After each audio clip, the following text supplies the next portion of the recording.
Todas las personas tenemos la habilidad para crear, la capacidad para ser creativos. La creatividad es una capacidad cognitiva que permite resolver problemas igualmente cotidianos y no puede expresarse sin dominar ciertas habilidades. Las acciones humanas están regidas por el sistema nervioso, por lo que es en el cerebro donde ocurre gran parte del proceso creativo, donde las personas modelamos mentalmente ideas. No obstante, sabemos que el detonante del proceso creativo como tal no es otra cosa que los estímulos y nuestra necesidad de comprenderlos generados a partir de la experiencia. La experiencia se traduce en conocimiento adquirido de forma teórica o práctica, a partir del cual se desarrolla un sistema de asociaciones o vínculos mentales que producen en últimas consecuencias ideas nuevas como resultado.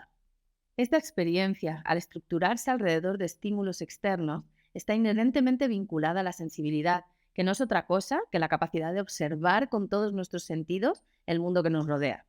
De esta forma es como creamos ideas a partir del contexto en el que existimos. No obstante que, para que exista la posibilidad de que un individua, produzca ideas nuevas o asociaciones originales, por llamarlo de alguna manera, depende de dos factores principales.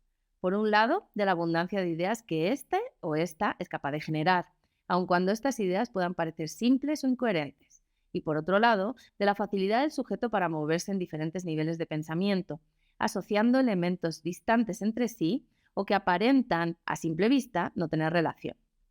Por otro lado, llamamos diseño a esta posibilidad de creatividad, reforzada por un proceso metodológico que nos permite aventurarnos en hipótesis, desarrollar ideas y eventualmente ponerlas a prueba para finalmente llegar a una versión final de esta idea a manera de proyecto con viabilidad de ser ejecutado más allá del papel.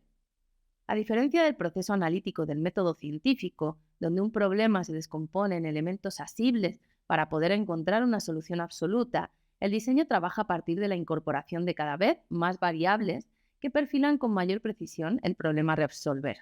De esta forma, su proceso se caracteriza usualmente porque el problema, así como la solución al mismo, se construyen de manera simultánea conforme se avanza en el análisis de todas las variables posibles implicadas alrededor del mismo problema. Por esta razón, se vuelve imprescindible el seguimiento en la evolución e interacción de nuestras propias ideas y la única forma de hacerlo es traducirlas a algún soporte físico que las materialice, cuando menos, de manera abstracta, siendo prácticamente una metáfora. Las facilitadoras de esta traducción son las manos, que actúan como herramientas del intelecto, como instrumentos de conocimiento que se mueven entre el mundo de la materia y del pensamiento mediante ciertos soportes o medios de concepción sobre los cuales se plasman las ideas. A estos soportes los llamaremos herramientas de diseño y no son otra cosa que la representación de los conceptos mentales en dibujos, esquemas, diagramas, croquis, modelos, etcétera, etcétera, y que aproximan una metáfora de nuestras ideas en un lenguaje gráfico con características arquitectónicas y espaciales. De esta forma logramos exteriorizar, hacer público el pensamiento por medio de la expresión gráfica. Este nos permite convertir un problema complejo en uno sencillo y facilita incluso la contribución, o mejor todavía, la coproducción con las personas para quienes se proyecta. Las soluciones resultantes de este proceso abierto tienden, por lo mismo, a no ser únicas ni unívocas, sino que se agrupan en diversas configuraciones posibles que deben ser puestas a prueba para validarlas y complementarlas.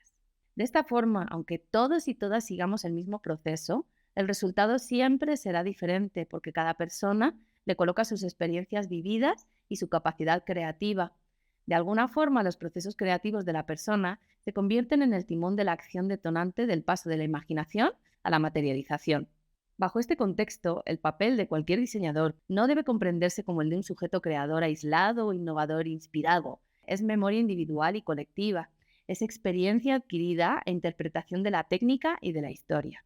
Observa el mundo como una maraña compleja de variables que aprende a leer como sistema. Su papel es acogerlas, hacerlas suyas para construir con estas sus propias intenciones. Aunque la arquitectura cada vez más se acercó a los métodos científicos de proceso y producción, sigue sin ser una ciencia pura. La arquitectura es un proceso sintético que consiste en la combinación de funciones humanas en armonía con el mundo material.